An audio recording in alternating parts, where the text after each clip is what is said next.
What's happening, everyone? Welcome to the Sportscast. It's me, Andy. We've got Gary. We've got Musk. We are in the Feathers, which is located on Harris Drive on Hawthorne Road. If you want to get down this weekend, you have got...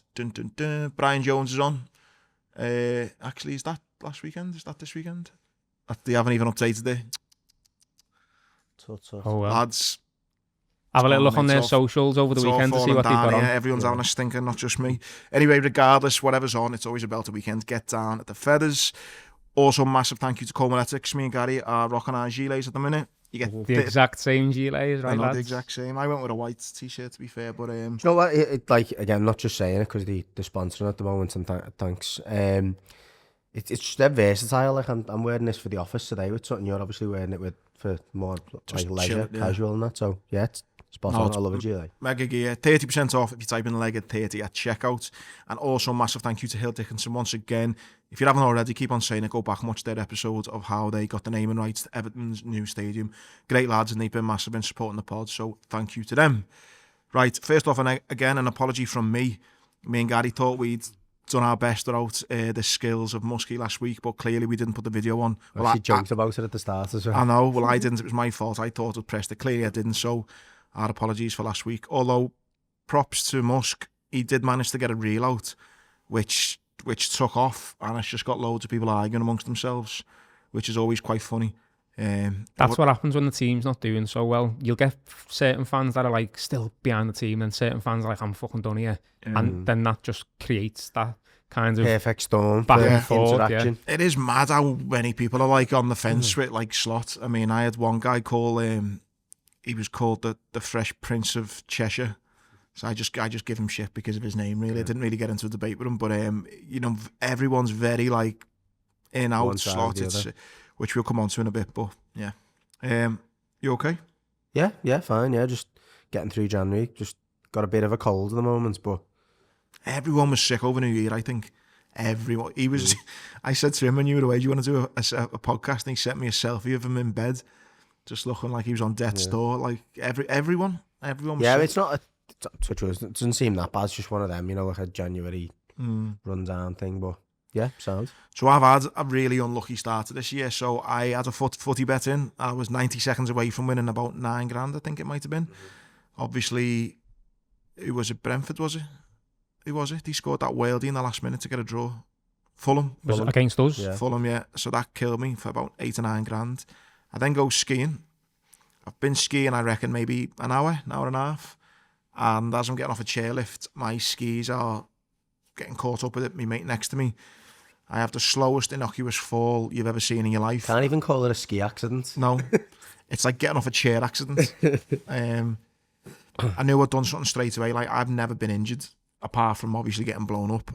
And I knew straight away, I was like, fuck. Anyway, it turns out I've ruptured my MCL. It's a grade 3 tear, which means I think it's fucking gone through. And I've done something to the avulsion or something, which links your ACL to your bone. So I've got an x-ray straight after this, and it's put in doubt my holidays that I've got planned over the next few weeks. So I could have been nearly 10 grand up and on a skiing holiday with all the lads. Instead, I'm not 10 grand up, and the skiing holiday got cut short after 2 days, and now put in doubt my other holidays. So it's not been a great 2026 thus far. Bit of positive. You saved a bit of money by coming home early from skiing, and well, it didn't, because I went and paid for a private MRI scan. It cost me 250 quid. Sorry, I'm trying to put a bit of. Yeah, and I've tried, lad. It's not working. It's tried. Musk, and you've been up to it. Nice, lad.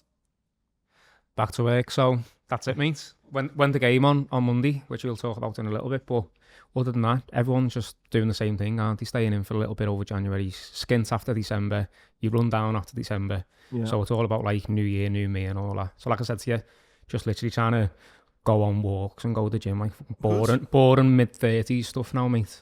Well, I actually said to Musk before you arrived, it's actually quite pathetic, but I've went 6 days now without a beer, which is like fucking long for me. Yeah. Well, I've obviously not had a beer since the Friday night, so yeah. That's why you're so miserable. Probably, yeah. Probably just need a pint in me. Right, let's crack on to sport. Right, we'll start with questions first. Dean has asked, a common one no doubt, but will Liverpool replace Slot with Xabi Alonso? We'll get on to that in a minute. One question from our good mate Dodd. He says, As someone who fought for the country and quite literally gone out on a limb, pardon the pun, will you be following and supporting England in the forthcoming World Cup or abiding by the Scouse not English mantra? Good question. So, I am going to be going to the World Cup. I'm going out on the 12th till the 19th, doing a lads road trip out there.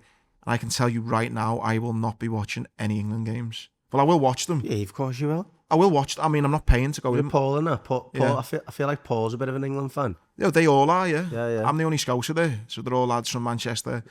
In the I surrounding guarantee areas. you'll get sucked up in it. No, I might, but I won't be going to any of the games though. Mate, they're £1,000 a ticket. I'm not paying that to go watch England. We'll see. I'm not. I know you won't pay that because you'll end up getting in for free, like in the disabled access or something. But you'll definitely be in one of them England games. Mate, I listen. The whole Scouse not English thing. Listen, I'm so proud to be a Scouser. I'm just as proud to say I'm from fucking Bootle, to be honest. The reason I don't like the England thing is I just don't like other sets of fans. That's what I don't like about England.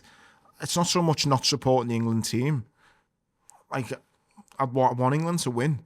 I just don't like this whole. Yeah, it's like listen. I'm gonna say I'm not the whole I'm Scouse not English. I think it's a little bit fucking corny, to be honest. Anyway, but I still buy into it. We're just not as arse. That's all it is. Yeah. I don't go as far as to go, I'm not English.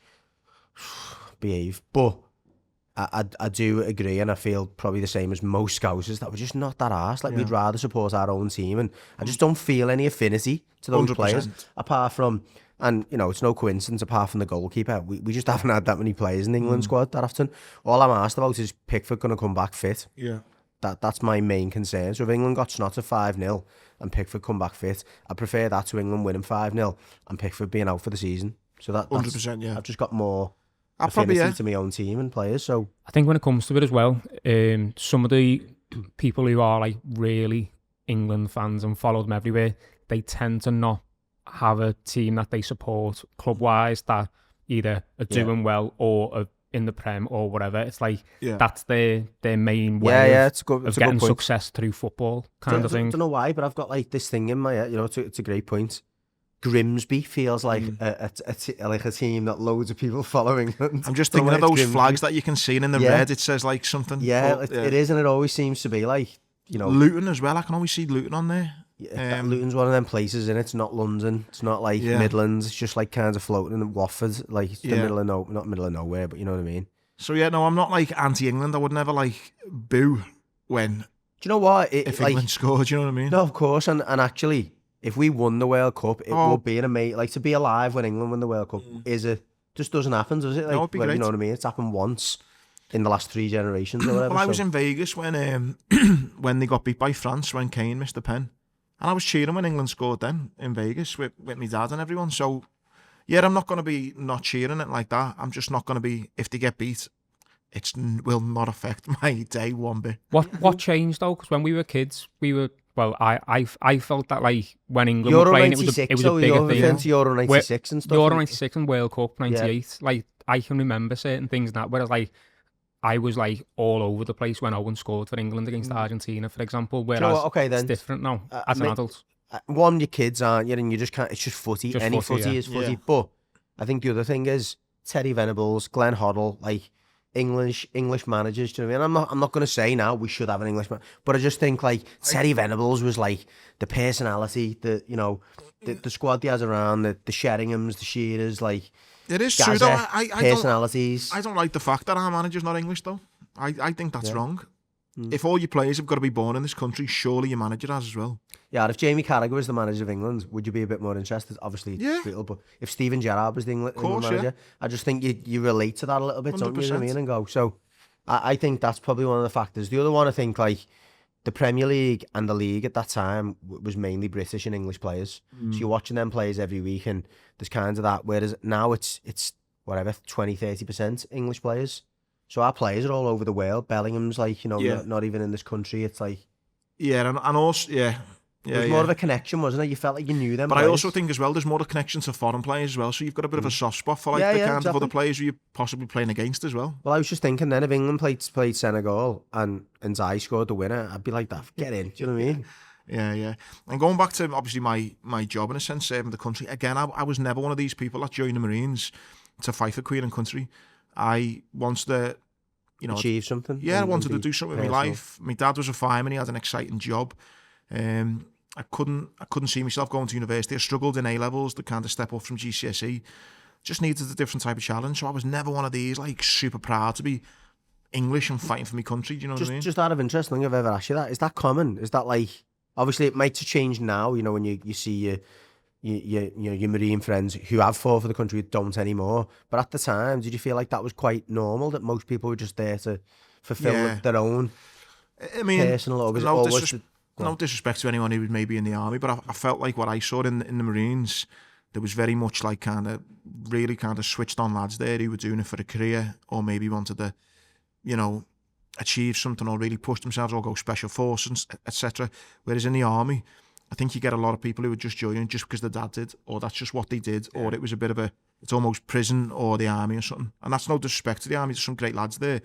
But in the Marines, I think there is a statistic that something like 80% of the Marines are actually got the kind of education to actually be officers if they wanted to. So I just found it a bit more switched on, a bit more. It was never one of this, let's fucking. And I don't actually believe, I spoke to my mate about this, that I've actually fought like for my country, in the sense like if we were getting invaded, like in the World War, it's like our kind of freedom's at stake, then you fought for your country. I just went and done a fucking political mission, really, that our government said that needed to be done. I didn't fight for this country, did I, really? Yeah, but I think do you know what I mean? No, it's not like the Nazis are coming, let's fight.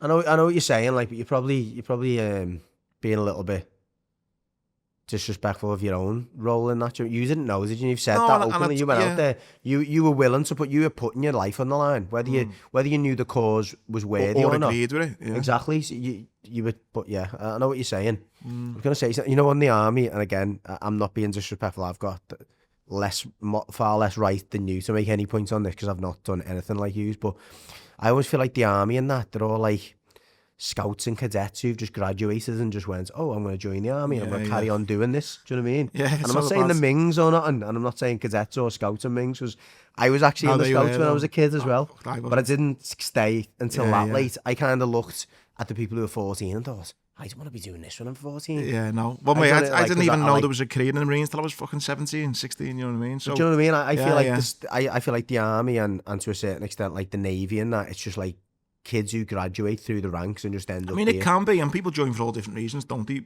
And I'm fair play in that, and I've got some good mates in all of the services. For me, though, I was just never one of these, like, fucking come on, like, done it for a pure career point of view, and loved it.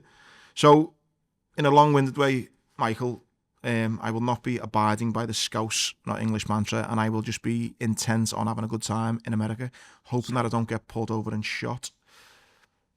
It's fucking mad out there at the minute. Have you seen what they've done? Well, what Trump said about this week? Wow. No. There's like 15 extra countries that have been added to their like no entry list or something like that. Which means it's going to be so much more difficult for fans to go over there or whatever. Mate, I actually put in the group, I said, don't mean to be a pussy, lads, and I will put me green beret on and my Marine hat again in a minute, but is anyone a little bit nervous about fucking going? And then I just got called a pussy and told to shut the fuck up. But I am a little bit fucking nervous, man. Like, we're doing a massive road trip, so you'd be going through some moosey towns and states where you're not welcome. Then, so with their England flags on the windscreen. Be having an England flag on.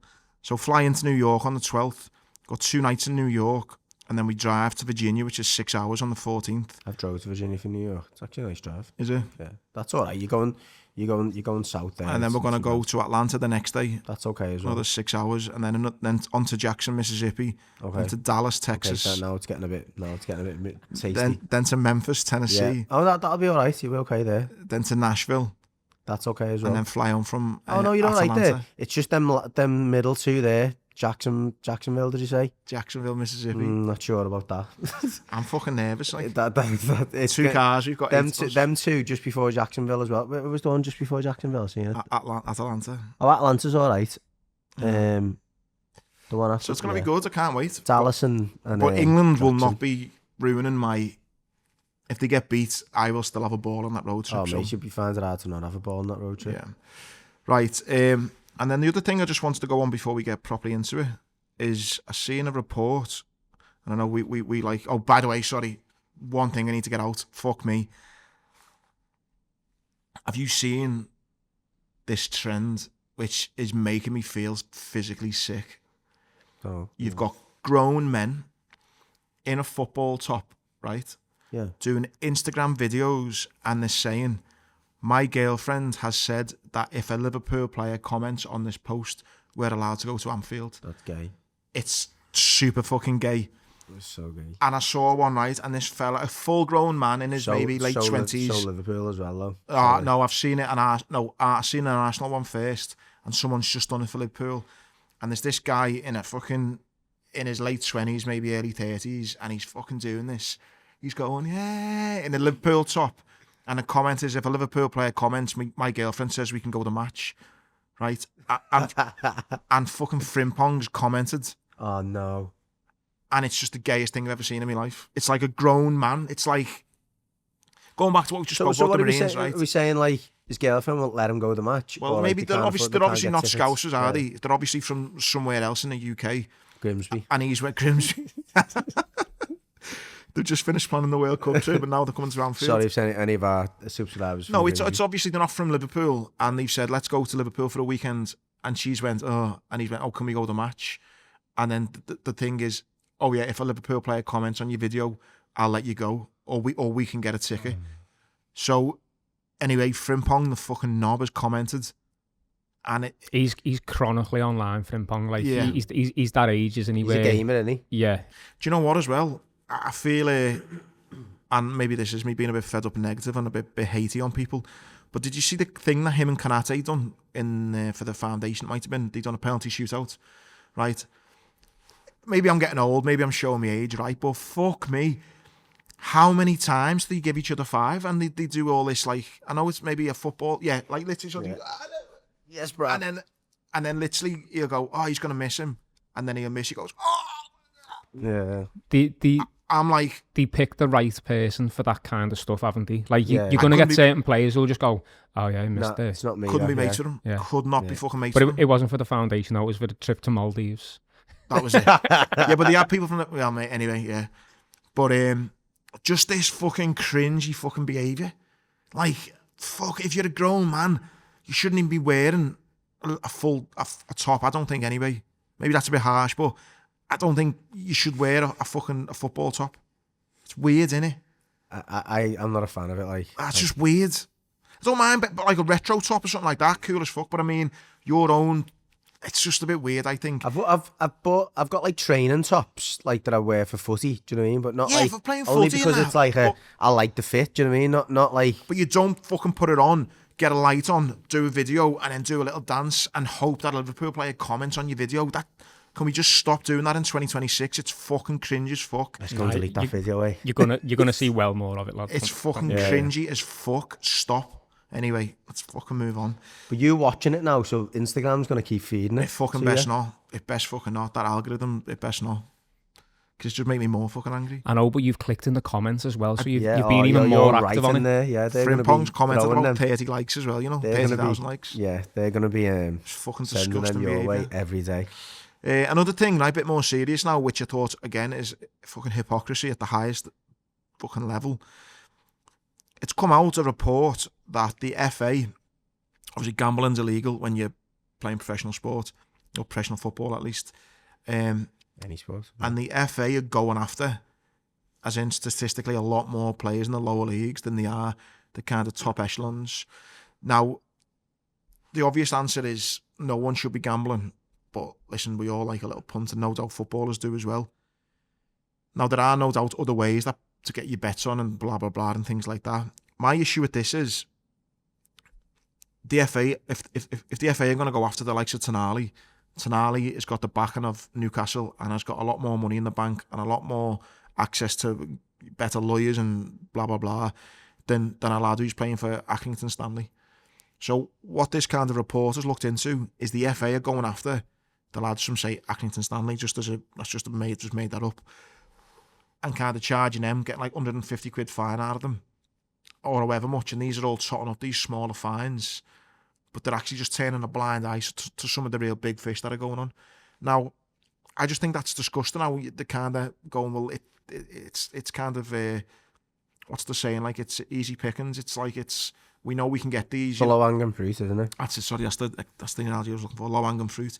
And I just think it's disgusting how it's like, they must know everyone's having a bet, but they're going, can we be arsed with the PR on the front page of the papers? Can we be arsed with the fucking backlash? Can we be arsed with dealing with these big clubs?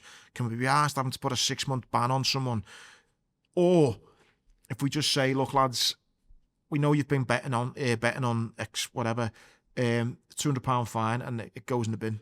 The other angle is they haven't got the resource, as you suggested at the start, to go after the big ones, because most of the big ones, and Muskie corrected me at the start, are a bit more clever or have got the resource to go, well, I've got other people who do my bets for me, and there's a bit of a team or whatever who do it, if they're actually doing it as, you know, some kind of strategic thing. Or it's like, look, I love a bet, and my agent and his mate's job is to get a bet on for me and make sure that I'm not anywhere near it. Yeah. Some of those lower ones as well might just think, no one's going to be asked about me doing it, because I'm only playing down here. There's no spotlight on me. So listen, three quarters of the charges were against non-league players and staff who placed nearly 150,000 bets, and they've been fined £150,000. Well, yeah. I think the point being, most of these people will have accounts in their own name, and there's probably some kind of thing that you sign up to when you sign up to a betting account to say that if you work for a professional club, the FA or whatever got a right to ask if you've got an account, and we've got to disclose that information. So it's probably a really easy task for the FA to go, right, here's a list of all these players that are registered, you know, below League 2. Over the next 6 months, can you just check if any of these have got accounts and get back to us? But it's non-league as well, you know. Yeah, okay, but non-league still, they're just picking them off. It's saying some players and staff have been let off with warnings and fined as low as £75 to £100. An exception was made last autumn for James Byrne of Yate Town, who was fined £48,000 for a 9-year betting spree before being caught in order to repay all of his winnings. Jesus Christ.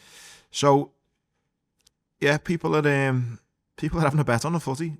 Is the point of it, but maybe they're getting let off a little bit. What's that table there? Is that showing how many people were charged? Yeah, total charges, yeah. So, for example, in 2025, there was 25 charges, 19 of them were non-league, 6 of them. Again, I don't think, I know it's saying there they're targeting or whatever, I just think it's just easier to catch them. I don't think it's like... Do you think non-league lads are thinking that they can still bet? Some of them probably are a little bit. Like, just not ill-advised, aren't they? Like, just say these Premier League players or ones above that have got agents and have got advisors and whatever, and they probably don't get left alone for long, and it's like, whoa, what are you doing there? You can't have a bet on that, you know, can I? It's like nipped in the bud. Or they're probably having lessons on this and sessions and all that, do you know what I mean? Thinking on, no, it probably would be easy to fix a non-league match, really, wouldn't it? If there's a few years. It'd be easy to fix any match, mate, if there's even one years. No, but not fix all the outcomes, but no, but a couple of outcomes, like I reckon you need 3 or 4 players on the pitch, if that. Mate, the easiest one, first throw in, just fucking. Well, that was the old one, right? They used to clip it into the and that actually happens a lot more in the Premier League. You know, they actually hit it forward, don't they? I just think you've got to not be greedy with anything in life. Just slow and steady. Do you know what I mean? You just can't Are you giving advice now, are you? Well, no, it's like, you know, Tom, who's obviously started the pod with, he talks about kind of compound interest of, you know, if you've got an ISA, you only put X amount in 50 years, it's fucking huge. Just slow and steady. And I think if you were going a few years, let's do a bet builder every game and we'll just throw a tenner on it, on a little 30-1 bet builder. That is about as sus as it gets, that a bet builder. No, where they all come in. Each of them's got your outcome. You just want to know, but you just want to win 2 tackles. I'll easy do 2 tackles. No, I'm just saying you just want to win a little £300 a week extra. Saying that though, like, is that fixing the outcome? So say for instance, me, you and Muskie play in the same team, and I go, I'll fucking defo do 2 tackles today, easy. Yeah. Is it? You just you're tackling, so you're doing what you should do anyway. Andy Grant to tackle. To put at least 3 tackles on. I know I'm playing against the left winger today who's going to be dribbling every 2 minutes. I know tackles is different to fouls. I don't think you can do bet builders in non-league though, can you? No, probably not. No. But again, is that? Yeah, I think as you there's say, a gap in the market here, lad. I know. Yeah, it's turning into a fucking true crime podcast.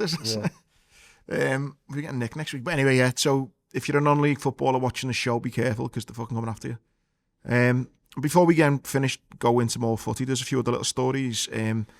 My dad actually knows about my love affair with Emma Raducanu because he come in yesterday morning. Doesn't. He come into. I don't actually know whether he listens or not. He got beat. He shot beat again this morning. But he come in yesterday morning and went, "Oh, Emma Raducanu won." I went, "Fuck off," because she was getting beat 1-0. Yeah. To come back, I was, "Oh, fucking hell, it's right, great." So I had a little look this morning. Got beat this morning by 204th in the world. 204th in the world. Local Aussie player though. 6-2, 6-4. Apparently, in the first game that she actually won, his serving was fucking like making your eyes bleed. It was meant to be like a really bad game, yeah.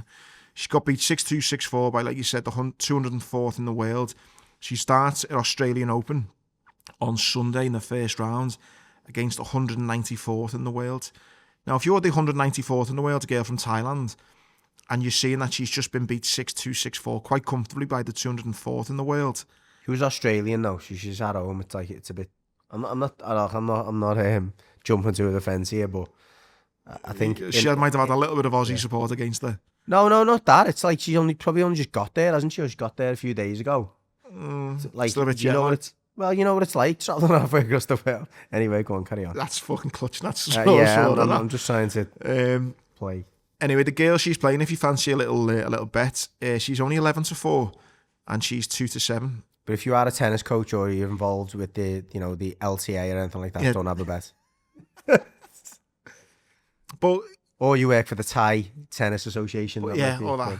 But Emma Raducanu, I think she's about 30th in the world. She's playing against the 194th. You'd expect her odds to be better than 2-7. As in, you'd think she'd be shorter, wouldn't you? Emma Raducanu? As in, like 1-10, I would have thought she'd be. No. Yeah, but if she's 30th in the world, you don't actually 200. Yeah, but you don't actually find that many tennis matches outside of the top 3 or 4 where the player is like 1-10. It's probably only like the Alcaraz and Sinners and be interesting to see what the price is for both of them to win a set. I think she probably will win, but I'm going to go for 2-1. That kicks off I would Sunday. fancy it because she has so many moments in the game, as you just suggested then, where she's awful, Raducanu, and then she can actually turn it on and win. If Sabalenka is the best time to watch her because she'll actually break Sabalenka's serve, and you're like, wow, you look a player here, and then she'll just lose to love on her own serve, and it like 4 double faults or something. Yeah. So it kicks off Sunday. The other big story, I think, which will unfold over the next few weeks, is Roger Federer's come out and basically said, like, if Carlos Alcaraz can win the Australian Open, that will mean he's done the career Grand Slam at just 22, which is just insane, really, to think he's done all the big majors. My question to you is on this one is, Alcaraz has been on the scene a good few years now. Again, he's only 22. He feels like he's been around forever.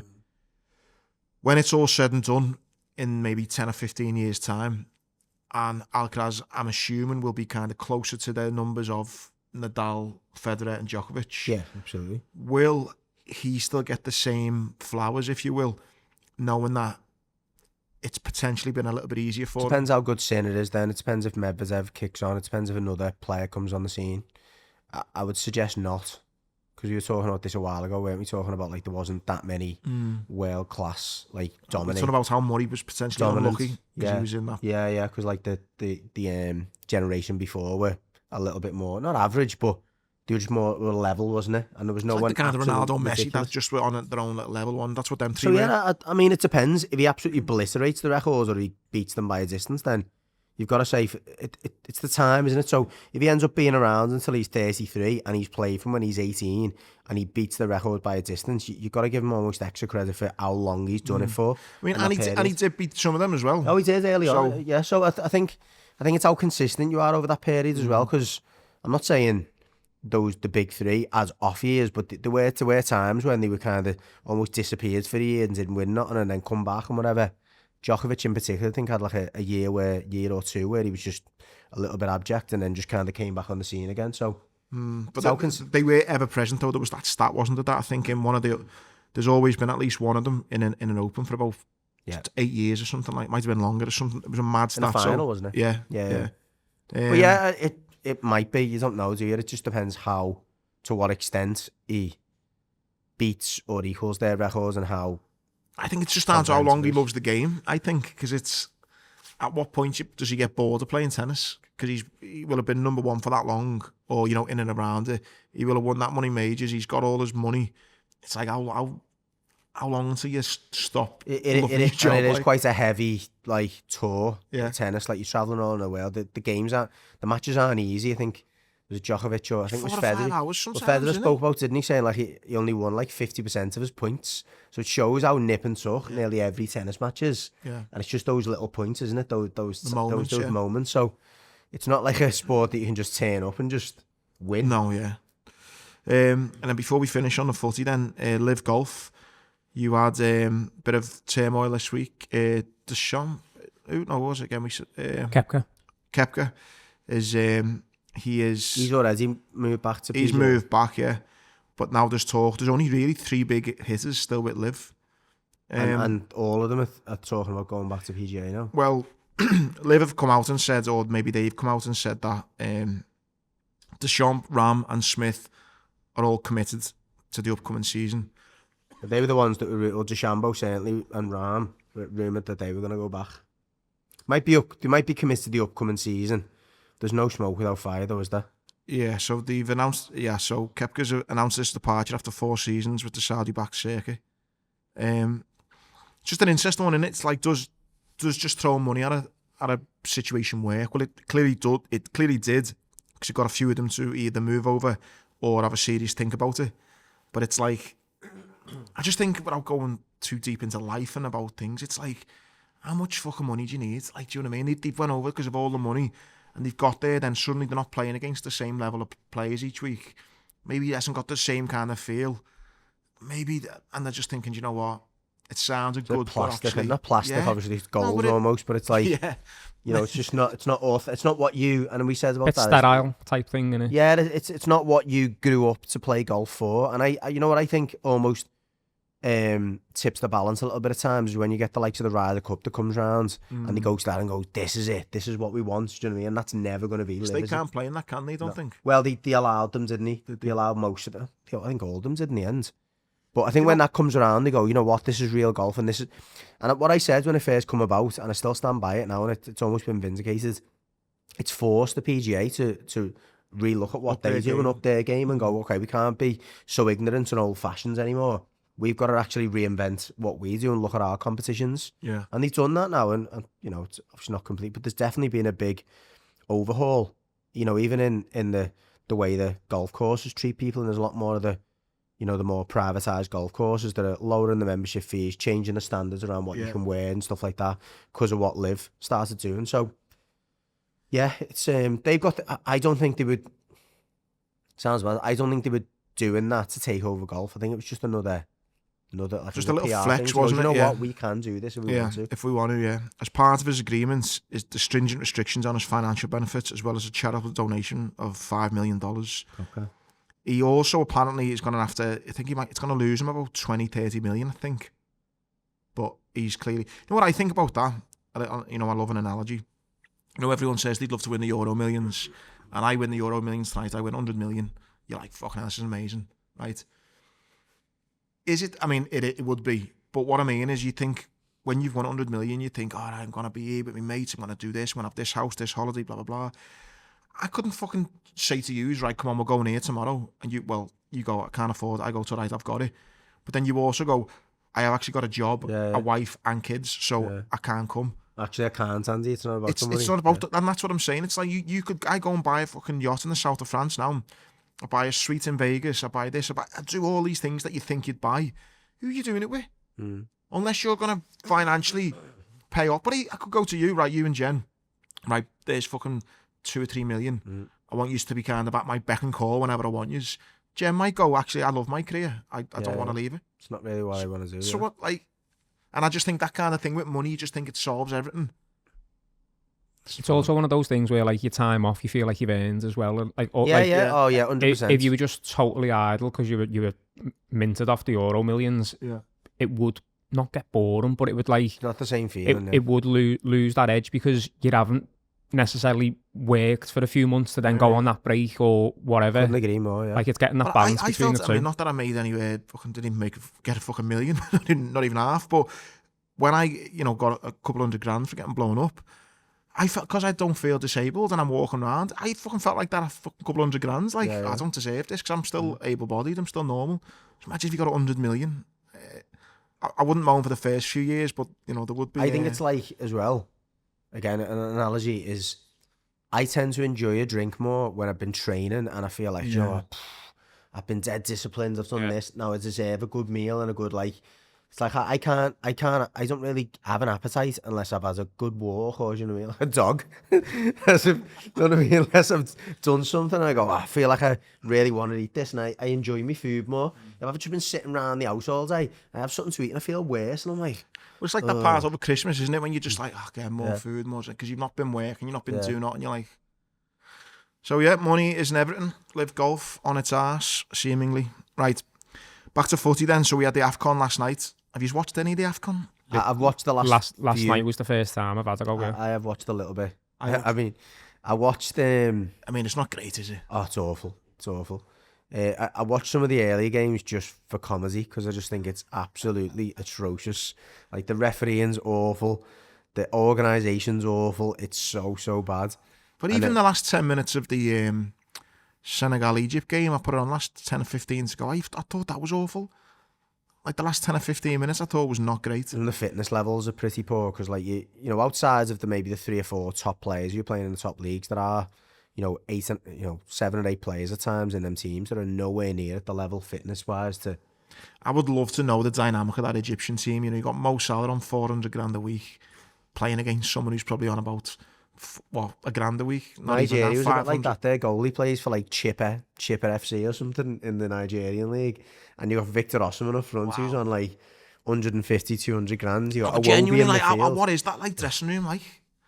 Like, do you know what I mean? How do you even if I'm on 500 quid a week and Mo Salah's on 400 grand a week and he doesn't pass to me, have I got any right to say anything to him or what? What you do? And also, like Mo Salah criticises you. Hold on, Mo. Don't tell me what. Don't you be telling me what I should be doing. Yeah. You're getting paid 600 times what I'm getting paid. So how does that work?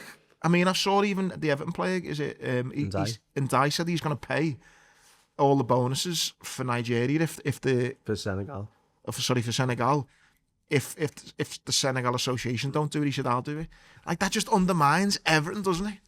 Like, that's a dick swing. Mane's sitting there like that. Shit, maybe I should have said that. Why you said I'm on 3 times more than you. Make me feel like a divvy, you know. I'd be fascinated to know how that works, that dressing room. Like, it'd be bizarre. But anyway, yeah, they... Get out anyway, so Senegal won. Mo Salah will be back home soon, no doubt. No, he won't. He's got to have the third place playoff. Oh, fuck off. That's why last night. That's why yesterday I wasn't asked who won. Because I was like, they're going to have to stay for the third place playoff. Surely they might let him go, do you reckon? No. The star player? No, definitely not. Captain. Wow. Well, who was it? What a load of shite that is, lads. Well, Aubameyang, Gabon, isn't he? Yeah. Aubameyang, Gabon were out after 2 games. Oh, and I seen a headline saying, unfortunately, Aubameyang won't be able to play his last ever game for Gabon because he picked up an injury. Played for Marseille literally 3 days later. Yeah. So they banned him now, haven't they, or something from the country or something? For being shite. I'm sure no, they have to ban them or something, or they ban the team or something. See, that's the stuff that makes me laugh about the AFCON, all that crazy chaos that goes on if like things don't go well. So probably this weekend it'll be the moment. It's Senegal against Morocco. You'd fancy Morocco, wouldn't you? Hakimi plays for them, doesn't he? I don't know. You know, I mean, they got some. I think it's a very good game actually. As much as I was laughed about it then. They're 2 good teams. I didn't realise how good Morocco are. They got a lot of good players. There was a lad who I said to you before the show, who plays for Betis, and he reminds me of Mahrez, like boss player. And then you've got Brahim Diaz on the other wing for them as well, as you say, Hakimi. But Senegal's team is littered with top players as well. Do you know what I will say as well? And I went to Marrakesh in Morocco a couple of months ago. Do you know, you talk about being successful. Do you know the level it must take to come out of Marrakesh? Like, do you know what I mean? Like, to get out. I mean, I love Marrakesh. We spoke about it, didn't we? We've both been. Loved it.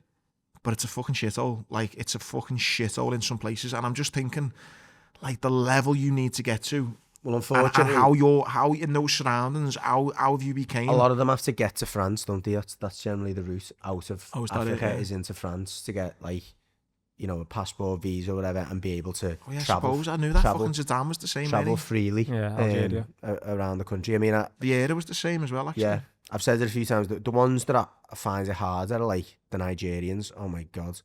Like I said, I've done quite a bit of work over there, and a lot of it was coaching. And you're standing there at the sides of the pitch, and honestly, you're watching it get 11-a-side game. Well, say 11-a-side is about 25-a-side, and the ability is ridiculous, mate. Really? If you put them on Stanley Park, wherever you be going, let's sign all of them. Yeah. They're that good. That's But what I then mean. you just can't get them out the country. How hard? Yeah. And unfortunately, and it's a bit of a joke, but you don't even know how old some of them are. It's mad, but the ability is frightening. Wow. Do you just think so? When one of them do make it, you think that's the resilience, like the personal adversity. Oh yeah, that's and again, they'll have been backed by someone, and there'll have been some moody goings on to get them out of that country and get them somewhere. And the agents, what, like kind of like remember me type thing. I want to fucking, if you make it, I want a little. Well, no, a lot of the time they'll have had someone rich in that country will have had to pluck them out of that 25-a-side game, like find them something legitimate to do, move them through that job into another country, then get them back into footy again. Wow. Yeah, some stories. And that's a legit way of doing it. There's probably all kinds of stuff going on, but you look at Mo Farah, he was fucking came in the country in the back of a van, didn't he? Madness. Yeah, so that'll be on this weekend. I'm gonna go for Morocco, I think. I'm going the other way. Yeah. I think the experience Senegal have got in that group. You fancy Musk? I'll go Senegal after that extra time. I hope Mane does it, to be fair. I think it will be quite cagey. Both those games were cagey, weren't they? Although the second game, first half, they both went for it, and then they both started to get a bit nervous then. And oh, fuck, what are the pens? But did you watch the penalty shootout? No.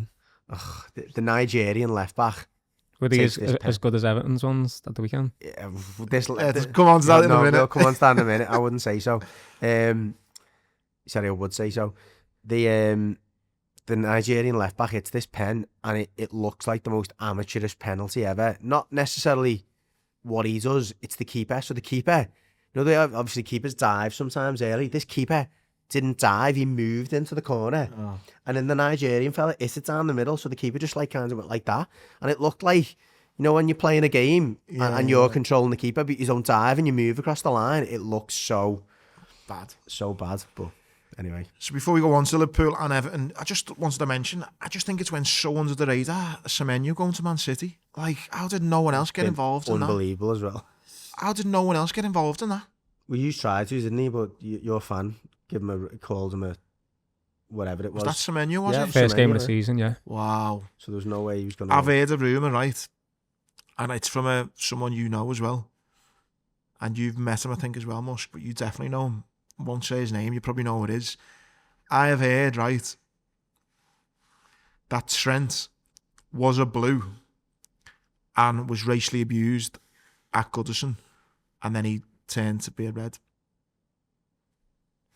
So like at the I'll speak to you off air about that. That's a Semenyo kind of thing. And imagine if Semenyo was like, I'd love to come to Liverpool. They got racially abused and was like, nah, fuck that, I'll go to Man City. I'm sure that wasn't the only reason, by the way.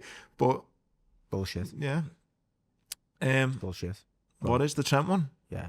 Is it? Yeah, I think so. I know exactly what you're talking about, and I'm sure he won't listen this far into the podcast because he hasn't got the concentration to do it. So I'm confident saying that I know exactly what it is you're saying, and he just loves it just to try. He probably said it just to try and get you to say it on here. That's how much he's won that. That's how much of a wind up he is. Send it to him. I'm calling bullshit on that one. Well, fair enough. Doesn't fucking affect my day one iota, but no. It's a funny story. But the Semenyo, not a funny story. You know what I mean? It's a funny rumour to try and throw in the mix, but that didn't happen. May have happened that he got racially abused, by the way. And he didn't swap sides because of it. No. I've never known him to be anything like an Everton fan. No. Okay. Well, Semenyo though, I just thought it was just well, how much is he? 60 million? Yeah. Okay, done. Don't tell anyone. Perfect, absolutely perfect for that. Like I know the player he didn't have, something direct who's just. Gutted we didn't at least like. Well, to be fair, we might have done, but we just got either blown out wage wise, or he did change his mind because of maybe not just that, but other factors to go. I just think though, going to City, like Pep's on his way out, isn't it? It's so like unusual. It's an uncertain time. Do you not think? I think it's so unusual to see Pep sign someone and just put them straight into the team. But he was playing in the Prem one the week before anyway. So. I know he was, but still. Did he not do that with Mamouche last year? What? Did he not do that with Mamouche last year? Put him straight in? No. Thought he did. No, he may have played. But like literally, he's played nearly every minute since he played. It did help that it was a a League cup Cup week. game, wasn't it? Yeah. FA Cup, League Cup. FA Cup and League Cup, true. But Yeah. I'd be shocked. I just if he thought, wasn't great considered. signing. I was gutted no one else kind of winning. Made a big difference, yeah. All right then. So Everton's one chance of a trophy. Your thoughts was the League Cup. Obviously, it was a bit of, we spoke about at the time. You were a bit gutted Moyes didn't put out a stronger team for the League Cup. So that just left the FA Cup. Couldn't have put a stronger team out the weekend though. There was no players. We had 8 players out. 8 players who would start. So that's the first thing to say. I went to the game thinking, not looking forward to this, because I've seen the team, seeing the players we didn't have. Obviously, off the back of the last performance, which wasn't fantastic, and I thought this is going to be a long afternoon. Add to it, Sunderland got a few of their AFCON players back because their countries they were playing for went out early in the competition, so they were not a million miles off full strength. And the game went how I expected it to go, to be honest. They called the shots. They got in front. Should really have killed the game off. They had a chance to kill the game off, and we just stayed in the game and managed to get a pretty fortunate penalty. So we shouldn't have even went to extra time, to be honest. We had Adam Asnew come off the bench, who is a left back we signed from Bayern Munich in the summer, but looks very raw, not much weight on him, and he just threw him on as an unorthodox left winger just to see if something can happen, and he just, out of pure enthusiasm, gets on the end of a ball and wins a penalty. You know what it's like, 2 players are going for the ball and he just gets his toe in there. And yeah. So, and VAR maybe even ruled that penalty out because it was a bit, he went down quite easily. So anyway, we got that pen, James Garner scores it, and we were just trying The last minute it was, wasn't it? Or like about 5 minutes ago, yeah, not far off. But the penalties, mate. I've not actually seen them, to be fair. Are they bad, are they? Dear God. I mean, Garner, I do feel for him, and I'm going to defend Garner in the sense that, one, he's not normally our penalty taker, and there was a bit of like, when we got the penalty, fortunately, Barry picks the ball up, and Tarkovsky basically comes up to him and was like, no, you're not taking it. So then someone else gets the ball, don't know who got it next, and then James Garner come up and just went, Gizzy. Oh, was that Harrison Armstrong took it off him? And then James Garner just walks and goes, Gizzy, and he buries it bottom corner. Now, he scores that penalty, and then he gets given the responsibility of being first penalty in the shootout, which I think is really tough. You've just took a penalty in 90 minutes. You're not an accustomed penalty taker, so you're not used to having to change your thing if you take 2 pens in a game. So he's thinking, what do I do here? Do I do exactly the same as I've done last time? The keeper went the right way, by the way, for the first penalty, but he buried it right in the corner. And I said to me, Dad, he's just got to do exactly what he's done last time. And he clearly had a bit of doubt. And the way he's took it, it's as though he's going to go the other way. And the keeper's moved just before he's hit it. And he's decided to go back the same way. And he's just done neither. And it's just one of them soft ones where it was like a side footer, nice height, keeper saved it.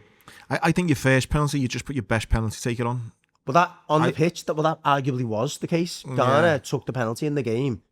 But I also think, though, and I know you're going to come on to them now, I also think, though, you can't have both strikers missing pens. Like, we are going to come to that, but the reason I'm defending Garner is that, secondly, the best penalty taker, one of the best penalty takers in Premier League history, by the way, but also the best penalty taker we've had in our Premier League era was Leighton Baines. I've seen Leighton Baines miss in a penalty shootout twice after taking a penalty in a game. Oh, wow. So I don't think he should have been first. Now, I know you're saying your best penalty taker first. I agree with that notion, but if that penalty taker took a pen in the game, I think you should almost give the keeper a bit of a chance to get his head a bit more chocker before he comes up, and maybe give Garner a chance to watch the shootout. But the 2 strikers, mate, absolutely unforgivably awful penalties. One, Barry does that stupid little stuttering thing where he basically steps just before the pen, and it, like, remember when you were kids, and I still do it in training when I'm coaching players. If you think it's an easy pen or whatever, or it's a bit close, you go 1 step. Like, to make it harder, to go, you've not really got a chance to kind of get him momentum. He's made it harder for himself. He makes it harder for himself. And plus, the mechanics of the human body, and particularly in men, there's like little reels about this, you can't open your hips as much as women can, or, you haven't got that. So when you step, if the keeper does move, you can't actually do anything about it. Yeah. You've got to commit to it. You can't change the direction of travel of the ball. You plant your foot in that position, and the keeper goes, right, I'm going that way. It's like, what can I do here? Yeah. It's such a bonkers way of taking a pen. And then Beto does almost exactly the same thing, but he's like, does this little tiny little, that little thing where he do little steps, but doesn't do it the way that you can do it effectively anyway. They were just both absolutely It just doesn't dreadfully bode well awful. as well. That all season we've been crying out for strikers to kind of start putting the ball in the net. It's just such a confidence blow to have your two main strikers both fuck up pens like that. After Yeah. they just both scored, like Yeah. recently as well, so they were Yeah. they were scoring, but And I just think it was just a nice. I mean, you've seen already all the memes, like 30 odd years and that. Like, it was just a nice cup run. You know what I mean? Get it going a bit, and you know, it would have. And I said to my dad and my mate who I was sitting next to, I said, you know what, this could be a bit of a turning point here, in the sense that, like, if the squad and team can get through this shootout in a game where we were missing 8 or 9 players, we beat a Premier League team, we could go, do you know what? And we've got to the penalty shootout quite fortuitously, because we didn't really play that well. You might think, do you know what? Maybe this is our year, this. Just proper Everton in the end. It was so bad, the shootout. I couldn't believe when I saw it. Like, so bad. Liverpool on the other hand, I thought dealt with God, who was it again? Barnsley comfortably well. There was spells in it where I thought, fucking hell, what's going on? But I think in the end it was pretty comfortable, you'd say. You were at the match, wasn't you, Musk? yeah, I don't know. I mean, I thought they give you some problems. That McClare is it the winger. The winger Yeah, played well, there were moments, but I wouldn't necessarily say that like our keeper had loads to do or whatever. Like, I think it was more of the players that we had on the pitch, they knew that they could go up a gear if they needed to. I think obviously the stupid way that the goal happened, if that goes in at 2-0 at half time, then we're probably going, that's exactly what Liverpool needed. They just kind of ushered the game in their favour. They did the right things. They got a couple of good goals as well. But then when you let them creep back in, the narrative changes then, and it's like, is Liverpool conceding again? And it was just a fucking freak, wasn't it? Like, he was so stupid to do it, but it was just a bit of a freak thing that. Do you agree with their manager that he was being a bit disrespectful? I don't think the disrespect thing, but at half time I did say to one of the lads, he wouldn't have done that if it wasn't against them. Well, that's exactly what. But more so scoreline as well. I think he doesn't do that 0-0 either. Yeah. So it's not about just disrespecting the team. I think at that point in the game, Liverpool were relatively comfortable, and also Szoboszlai had a couple of moments where he had a look up and went, I don't want to pass it right now, and he kind of breezed past a few plays. I still think, I'm with you. Go on, finish. No, that's all I'm saying. Like, even before he did what he did for the goal, there was little moments where you could tell that he was going, this is a little bit easy for me. But I'm doing something to entertain myself a little bit. Watching the game, and he was the best player on the pitch by a mile, and you could see he was head and shoulders above the opposition. But I always remember Klopp saying when we got him, he went, he's a very confident lad. He's feeling himself. And you could kind of see that, couldn't you? Like you say, best player on the pitch. He scored that goal. He's just like, I just think he got a bit too cocky. But annoyingly, before that, the work rate and the effort that he put into to get the ball back, because their winger was getting onto it and he kind of like coasted past them, but like put a burst on. Everyone was clapping him, saying like, well in for doing what you've just done. You've covered the left back there. And then maybe even that was like, yeah, that's fucking sound. That. Yeah, he's just a bit I'm just going to back heel it to the keeper here blasé, wasn't he? Or whatever. I mean, his goal was unbelievable, wasn't it? Yeah. I just think as well, potential captain material, I would think, in the next couple of years. I know he's captain of Hungary already. I think he's got a bit about him. I also think as well, going forward, you need to just build the team around. Well, I was going to say Wirtz and Ekatike. Going back to Szoboszlai, I felt like that performance, minus the stupid back heel, was his statement to go, I want to play centre mid, stop playing me right back. I will run games and I'll play with this level of confidence if you just keep me in the middle of the pitch. So I thought you were going to say build the team around him. This season he's been very much lead by example in terms of like the amount of running he's doing, the work rate, the effort, and then obviously we know he's technically amazing anyway. So all those things together, it does like bode well for him. I agree, and I'd throw him in the mix and build a team around him as well. I think he's one of those players, I think, that wants responsibility. You know, he wants to have the pressure on him. He's kind of like, yeah, it's all right, I'll sort it out. I'll win us the game, I'll fix it, I'll run. So yeah, 100% I'd be playing in midfield every week. But I'd also, going forward, as we're coming out of the kind of, you know, the Salah era, if you like, coming to an end, Wirtz, I think he's shown the last few weeks, you know, he's had a hard start of the season, but he's shown the last few weeks he's adapting. Got a goal and an assist in the game. Ekatike's looked great, and he's from the start. I think there are probably 3 shining lights, I'd say. Ekatike, Szoboszlai and Wirtz. I'd say for the season, really. Wirtz started off slow. I've always thought he looked good. I think those three, keep them three ticking in the game, in the team, I think it'll start looking all right. The Barnsley game was obviously an opportunity for Chiesa and Ingamoa. I was disappointed with both of them, to be honest. I thought you could see, and again, maybe it was obviously the manager wants to give them minutes because it gives other players a rest and whatever. But I think Slot would almost be quietly... Yeah, this is why. Thinking, do you know what? That's what I see in training every week. Yeah. It's like every day. Chiesa needs to go, lad. Just the end product. Chiesa's shite. Great song. Seems like a likeable lad. Shite. Like, there is no other way to kind of go about it. He's not at that level, is he? He's not even at, I don't even think he's at Prem level. He's just not good. Listen, Juventus, I know they're not Juventus of old, but you don't... What player do you know that gets sold for 8 million? Like, Andy Robertson from Hull was 8 million. We're not signing an attacking midfielder from Juve for 8 million if he's not shite. Yeah. Was that the other one you got from, was it from Aquilani? Juve? No, the Brazilian fella. Artanello. Yeah, he's another one. How much was he? God, yeah. Yeah, but he didn't play. Never played, yeah. But again, it was like, you don't expect him to play. Something's too good to be true. It normally fucking is. That's one thing I've learned in life. And 8 million for an attacking mid is too good to be true. And, you know, he reminds me of, how would you say his name? Ingamoa. He reminds me a bit like a Doku. He just got loads of tricks. I know Doku's recently started having a bit more of an end product, but he's at that very raw, hasn't got the end. Listen, he's only 16, isn't he, or whatever he is, 17, so got time on his hands, but it's just a little bit too... Joe reminds me of Jordan Ibe. Lad, that was when I was working, obviously you were there. Jordan Ibe, yeah. I used to think he was going to be well better than that. He was at one point. He was at one in terms of like what you're seeing. His ceiling was higher, wasn't it? Like, potential wise. So good when he obviously had his issues and went off the boil. But he reminds me, like, not like stylistically because he is a bit, but in terms of like, it's like, go on, do something, and it's like,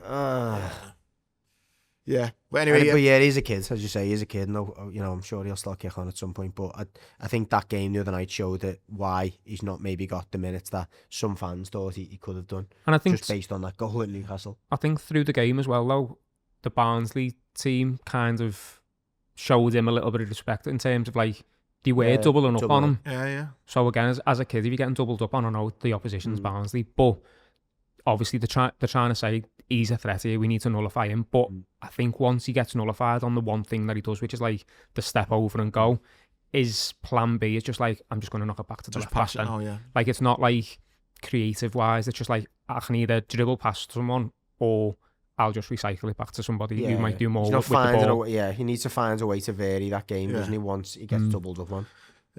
Brighton in the next round, I think, wasn't it? I thought, you know what pissed me off a little bit as well? I was watching Soccer Saturday and Clinton Morrison was watching Palace play Macclesfield. Massive upset, Macclesfield winning. Clinton Morrison, you know, sometimes you want the players, the pundits to be like, you know, with all these great lines. And Clinton Morrison was like, 1-0. He's a Palace player. Yeah, he's a Palace player, yeah. I know, but they shouldn't have put him on. He's got to be at least a little bit objective and be a bit... I think at one point, the broadcasters did stop doing that. Said to that. Simon Thomas said to him, any chance, like one of the biggest upsets ever, any chance of a bit more excitement? And he said, well, I'm Palace, what do you want me to do? I'm pretty sure Phil Thompson got taken off Liverpool games back when he was doing it because he was going the other way and he was like too animated when Liverpool had scored. I just thought that could have been like a good moment of like, you know, but anyway, he just didn't read the memo, Clinton Morrison. Anyway, in the next round, I think I spoke to Ryan Loddy, got Arsenal, haven't they? Wigan Arsenal, be good. And then League Cup, as well, that went on this week as well, didn't it? Looks like a probably Arsenal City final, doesn't it? Although Chelsea did give them a little run for the money late on. Right, this weekend, then we finish off on that. Liverpool playing Burnley, Everton away to Villa, the Jack Grealish derby. For Liverpool first. Jack Grealish isn't playing in. Is he not? Why? Still suspended. Suspended, isn't he? For clapping. Yeah. Oh, actually, 2 yellows. Will he be back? With Liverpool... So he's missed the FA Cup game and that's it? I think he might be back, because it was 2 yellows. Go on, sorry, carry on. No, I'm just going to say, you can't see anything other than 3 points, surely. No. Surely. Like, obviously, they drew at United the other week, but again, that's what we're saying is a poor United. We hope that Liverpool are better than that United, and over the last maybe couple of weeks, maybe month or so, we've shown that hopefully we're going in the better direction than what they're going in. Yeah. I had a little look. I think they've lost 2/3 of the games, and Now, mate, apart from the last victory, which was against Millwall, the last victory before that was 26th of October. And that was Wolves. Okay, now that was Wolves and Leeds. Yeah. So apart from them, the last one was last season. Fucking hell, so they've only actually won 3 games this season. 3 out of 21, yeah. And three of them were against Millwall, who aren't in the league, and Wolves and Leeds, who've only just been promoted. Fuck me, if we don't win 2 or 3-0, it's got to be us -2. That's my bet for the weekend. I think we'll swat them. You, on the other hand, Everton. Yeah, Grealish is available, by the way. He is available. Yeah, but still a lot of players unavailable. Yeah, really tough game. Villa, arguably, I don't know what the form table tells you, but I'd be surprised if they weren't top 3 form in the last 10 games, or maybe not. 50, yeah. But that's 10 games, though. Increase it to 10. Oh, yeah, top, yeah. So, yeah, we're playing against probably the most informed team in the league since, October, November. We've never had a... Oh, their home record is fucking tasty. Yeah, exactly. Fucking hell. Last man standing, 1, 2, 3, 4, 5, 6, 7, 8, 9, 10, 11. I mean, I go down to our records of Philly, on the head-to-head. I don't remember us getting many results there over the last few years. Had a draw, I think, last season. They've won the last 11 games at home. And I just beat them 2-1 in 2023. Yeah, and apart from that, though, I don't think we've won for, 7 years since then. Yeah, 2016 was before then. Yeah. So, yeah, tough place to go, as you say. Brilliant home records, unbelievable form in general. But at the same time, these seem to... We've had a very good away record under David Moyes, and these have been the games that we've tended to do okay in. Obviously went to Man United and won. We conducted ourselves okay at Chelsea. The first game, the Cole Palmer came back. The Anfield derby wasn't exactly in steamrollers, did you? No. So, yeah... I think a draw would be a great result. Oh, it would, yeah, absolutely. And that will be the first objective is let's just try and keep them quiet as long as we can and try and frustrate them, and hopefully we can nick one. We just haven't got a lot of firepower, as we've spoke about throughout the season. Not least with Ilman and Zion, and still Keane and Dewsbury all out. So yeah, it's going to be a tricky one, to say the least. We'll just finish off on just our thoughts on, not that it's a massive shock, United going for Carrick in the end for the new manager. Alonso obviously goes from Madrid. You've got Slot potentially up in the air. This kind of little managerial merry-go-round. You've got Manesca as well now. What do United do? I think United would be best keeping an interim and going for like a Thomas Tuchel in the summer. Yeah, I mean, I said if England do well or whatever, I think Tuchel is desperate for one of them jobs at those clubs that are kind of and ahhing over the manager. That said, it is interesting that they even point to Carrick, because that suggests to me that they're willing to give him a chance, and could that be a mistake? For a while, oh, very, very well. I rated him highly. I mean, I was one of the ones before we got Moyes in, and he was having a bit of a wobble at that point, going, do you know what, we can do worse than getting Carrick, because he worked under difficult circumstances when he first came in, where literally they were having to sell everyone and they were having to just beg, borrow and steal. Yeah. They were, it was suggested when he first came in, I think they were near the bottom 3, and he ends up turning them into promotion contenders. Was unlucky not to get them promoted at one point. So, I don't know, it might end up being the perfect fit. Yeah. What they did with Solskjaer. What? Like what they did with Solskjaer, where it's like, we'll call it into him, and if he does well, that's why they didn't do it for Solskjaer this time, because I think Solskjaer's, people were like, no, we want it to be more of a guarantee that we'll kick on next season. That's it. Well. I think, like I said last time, I think they were looking at Solskjaer going, if he's happy to just take an interim, he's got no other expectations, let's just do that, because it buys us some time. When I'm sure his representative said, no, we're not having this again. He's not getting tossed around like some kind of joke. You need to give him a 2-year contract. Yeah. He's probably like, no. Why would you do that? Whereas I think in Carrick, who's someone who, what he's done at Middlesbrough, he's brought a lot of young players in, whether it be on loan and developed them or through their own ranks. And I think that'll be something that the United, hierarchy are looking for. You know, obviously that's something that Amorim didn't do. It was the absolute opposite of that. Obviously you've got the likes of Shea Lacey, you've got Diallo, you've got two Fletchers, the two, and you've got what's his name, midfielder who's been cast away from Amorim. Bloody hell, centre mid. Mainu. What? Mainu. Yeah, Kobe Mainu as well, who again, a year, 18 months ago. Do you know what, the one on like a bigger, you talk about the hierarchy, you talk about the staff, the players, and more so the fans, I think, a bit like families, all families fucking complicated, aren't they? Family politics. It's like everyone's been arguing, right? You all need to come together and go, right, you know what? We're never going to talk about what happened in the past ever again, okay? Forget everything that's gone on. Let's start afresh now. And I almost think that's what United need to do. You can't come in and go, this is the United way, this is Fergie's way, this is what we used to do. It. Forget all of that. Forget that you're the most successful team in England. It is hard, but when they come in, they're constantly getting compared to the past, and this isn't the United way, and this isn't that. Almost every fan needs to come together and go, we're not going to mention any of this again. What I do agree with, and this sounds, I mean, I'll just say, you just need to stop Ferguson from coming to the match, you know? Yeah. Sounds mad, like, but if he's coming to the match, it's like you can come, whatever, once, twice a season. You sit over here, we keep you off the cameras, you sit in the box, like, stop sitting in that seat as though you're the manager or the chairman, and you've got this cloud hanging over and you've got the fans, like... Because if anything happens, the camera goes straight to him. You see him pulling faces and see him whispering, you're like... But like, Dalglish, the camera never goes on Dalglish at Anfield, does it? No one ever fucking knows he's there, Well, really. I think that's because, obviously, since then, there has been some success, you know what I mean? But I'm saying I can never remember any other club where a fucking 80-year-old fella who was a manager once upon a time is constantly on the fucking screen and on the telly, with sitting next to all the players. It'd be like Arsenal, having Arsene Wenger there every fucking week. No, Arsenal obviously went, towards the end, it went a bit sour with Wenger, but he was and still is the best manager they've had, probably ever.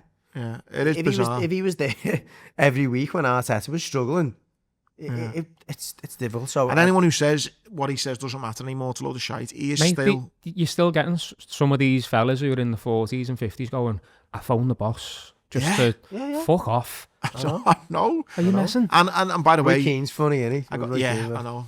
I fucking Neville still calls him boss and all that. And he hates him, doesn't he? And I'm not being... Listen, I was lucky enough, I wouldn't say would call it a meet. I got to shake his hand once, and the presence he's got in the aura, what a man. Wow. However, not being disrespectful to my elders here, he is about fucking 80 odd now. He does like a drink. Yeah. You know, he's not going to be the best advice to get nowadays. Do you know but again, what I mean? so like, obviously trying to analogize it again, or not even a word that, but you know what I mean? Imagine, right, you'd been mentored or trained to do what you do now by this like absolute guru of talking and motivational speaking. And like, you're doing really well or whatever, or you've got an opportunity and you've got these companies that he used to do the talk to, and it was his talk, all the employees loved it. The company, you know, absolutely lapped it up. And you're supposed to start your talk, and he's sitting in the front row. Yeah. He's sitting in the front row like that. Everyone's like kind of looking at him, oh, you all right, mate? Good to see you. Oh, yeah, Andy's going to have a go now. Yeah, no pressure. And you can't really go to him. Yourself, can you not just be fuck off? You just, because you'd feel last, and it's just a fucked up situation. They need to forget the past.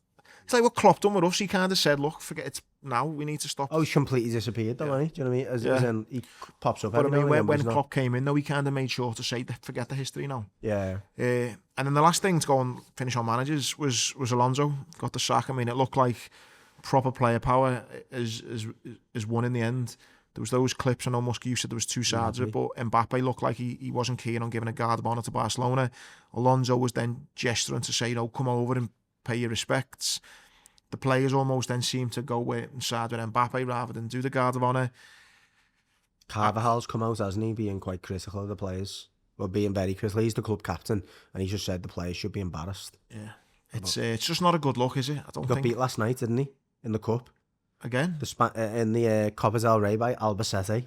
Did they? Away. But, I mean, there was like, they rested like 7 or 8 players completely out the squad, but they still had Vinicius playing. They still had like Camavinga and Chimani and stuff. Yeah, they should be winning. But just think though, a couple of seasons ago, people were saying about like how Ancelotti's Madrid were really good, and it was because the players were just getting told, go out, enjoy yourselves, whatever. If they've got a coach coming in trying to coach them and they're like, fuck that, no. Ancelotti just let us do what we want. And he's trying to instill some kind of structure and discipline. And they're going, well, we're not used to that. We don't want that. So what we'll do is we'll just get rid of you and someone else will come in. If you're going to make that move, let us do that. If you're going to bring in Alonso in, or a coach who comes in and goes, this is the way I'm going to have it, and that's what Madrid wants. Because when they brought Alonso in, it suggested to me that they were trying to do a little bit of a Barcelona to go, we're not going to rely on these big players anymore. We're going to do things our way. This is the way we play. If them players don't fit in, we'll turn them over. You've got to make that clear from the get-go, and you've probably got to ship 2 of them out. Vinicius, for me, is he's a vile player, Vinicius, I think. I think Mbappe's the bad one in the group, I think. I think he's just as bad. Vinicius, like his body language at times, and but that said, I'm not in the dressing room. It does look like they need, though, you're right. Like they do need an Ancelotti, Ferguson type kind of elder, don't they? They do, yeah. Whereas I think Liverpool, not that I'm wishing Slot out just yet, I think he is on borrowed time, but that Liverpool squad does seem to be a team that would embrace Alonso's young, youthful coaching rather than apart from maybe a couple apart from Van Dijk, but they're going to be going soon anyway. Yeah.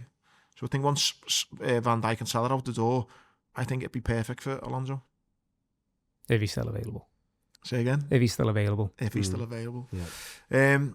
I think that's us done, lads. Anything else? No, I don't think so. Good to be back. Good to be back. Nice one, Musk, for making sure everyone's working this week. Nice one to turn the camera on. And yeah, pray for me, please, because my leg's fucked, and I'm hopefully be my last show next week for a couple of weeks if I end up getting away. So please pray. Anyway, nice one for listening. Please comment, share, and please take advantage of the leg at 30 on Comaletics. Go and support them as well. Local business. Give them your support. Thanks, and we'll see you next week.